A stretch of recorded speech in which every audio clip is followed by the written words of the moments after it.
Greetings everyone, and welcome to today's latest mix-up build videos that I create for your enjoyment.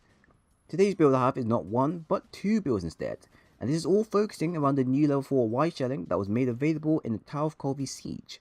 Now as a heads up, although I do go into detail about the two builds and weapon use, you don't have to use level 4 wide shelling to make it work for you. You can use level 3 as well, as the only main difference out of the two is damage being done, so don't feel like you have to use a level 4 version for this, as the build I created is one designed to be flexible for yourself and I. So today's build is one that I want to build around the new and very popular gun lance called the Taroth Water, and more specifically the level 4 wide that this weapon possesses. This is a unique weapon, as this one and a few other Taroth gun lances actually gave us a level 4 wide shelling, which wasn't present in the base game until this event came.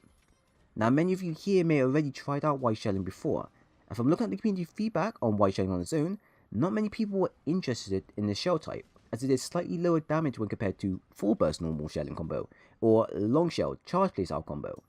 But when using the shelling type on its own, or through the poke shell playstyle, it comes out with a much more higher shell damage compared to the other two, and allows you to do consistent damage and relatively quick damage, which can be safer for you, as you don't have to worry about going through a animation of sorts, and can block with ease. And this generally makes it a easier and new user-friendly shell type that I really suggest many of you should give a try on, as if you want to get into gun lances, wide shelling is probably the most easiest and simplest one to go through. So as our prayers have been answered, I was lucky to get this weapon in the event, with a few other gun lances, and have been having a blast with this weapon, no pun intended. And with that being said, I managed to create two builds for you that both fall into the two separate playstyles available for you to begin with. We have the poke shell playstyle and just the shelling playstyle. Both of these builds can be crafted easily with some of the materials being made available for you, while some of the skills might not be available for you to start with, but shouldn't be a problem as most of the set can work fine with what they have. Also, I don't have an artillery jewel or a guard jewel, so what you see is what I have available, but take these info as notes to improve upon it when you have the spare time. So build A, or should I call it CC breaker, or again, Combo Breaker, is a standard poke shell gun lance build for wide shelling that will combine both damage done via your lance pokes and shelling, so you can pull off consistent damage throughout the fights. The skills used are the following, which are very common ones that you would see in a poke shell gun lance build, and your augmentation is up to you, but I want with health so I can stay in the fight much more longer. So for non-shelling damage that focuses around the lance usage, you're going to be using weakness exploit 3 for extra crit damage when applied to a monster's weak point, attack 4 to increase your base damage and receive a 5% extra affinity, non-elemental boost to significantly increase the base damage a weapon does, as we won't be unlocking the hidden element on a weapon, and handicraft 2 to increase our sharpness a bit more so we can last a bit more longer in our fights in terms of both poking and shelling.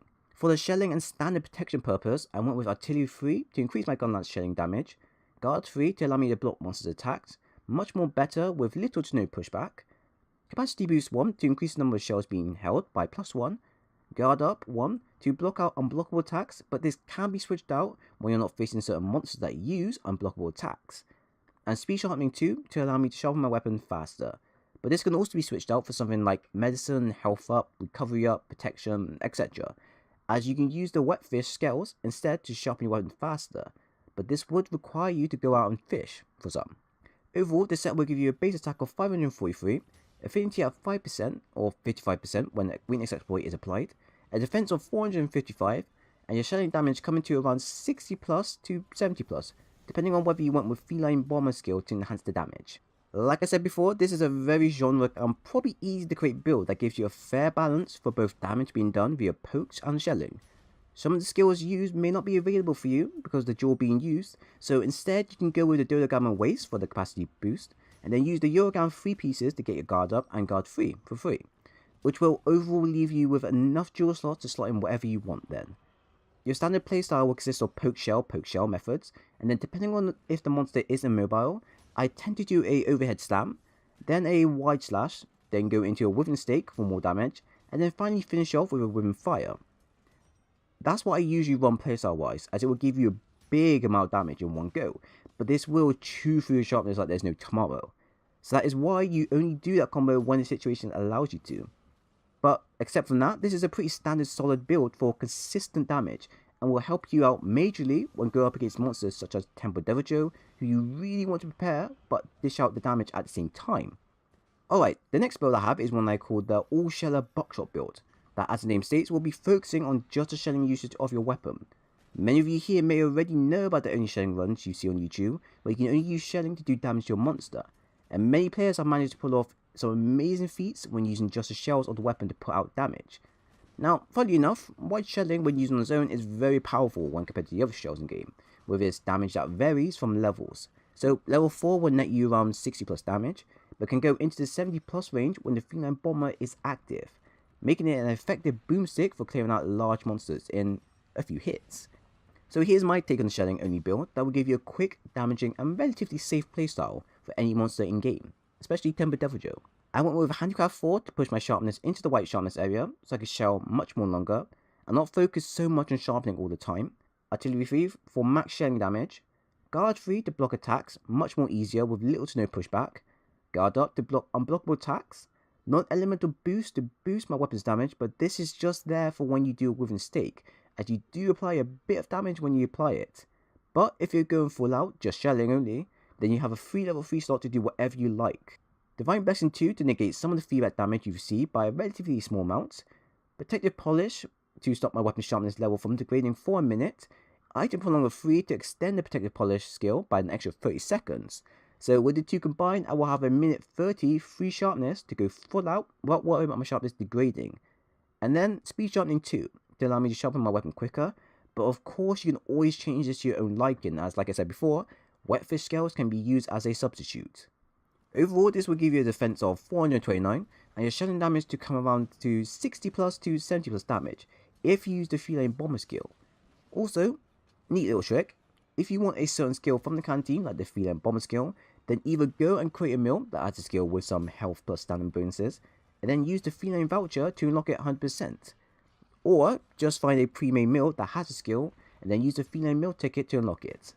This works for any skill you want to go for, so go mad, but not too mad, as the tickets are very limited in terms of actually getting them. So with this build, you're going to be literally just use your shells to do damage to the monster. No pokes, just shells. Within stakes, and also within fire to do your main damage every now and then. Think of this build as a double pump shotgun with a giant shield for protection. You're going to be firing off your 2 shells, not 3, as 2 will allow you to pull off a within stake faster, and then redo the process again and again and again. And keep doing it until the monster either falls down to where you then double shell within stake combo, and then finish into within fire when available for a hefty amount of damage in one go. Now before you do any of this, you want to activate your protective polish first, so you can freely shell the monster without worrying about your sharpness level degrading at a very ridiculous speed. You'll have at least a minute 30 to do what you need to do before the effect disappears, and then you'll be left with your actual sharpness, which will start at white. All you need to do now is generally repeat the process until the monster's dead, and just make sure you don't go into yellow sharpness as you will lose damage. Pretty simple stuff, right? So with this build here, you can literally go gun lance, boomstick, shelling crazy, and have a very wild time. If you're someone that enjoys doing speed runs with gun lances and shelling only, then, you know, here's a build for you guys to go ahead and try out. And that right there, everyone, is 2 builds for you that both offer 2 distinct playstyles for you to get your grubby hands on and go completely boomstick crazy out in the wild. Remember, you don't have to have Y level 4 to make this work, as Y level 3 is just as effective as well. So get out there and have some boomstick fun for once. If you enjoyed the video, then a like and a sub would be appreciated, as I will be uploading on a regular of the many builds to come. But once again, thank you all for watching, and I do hope to see you all again soon.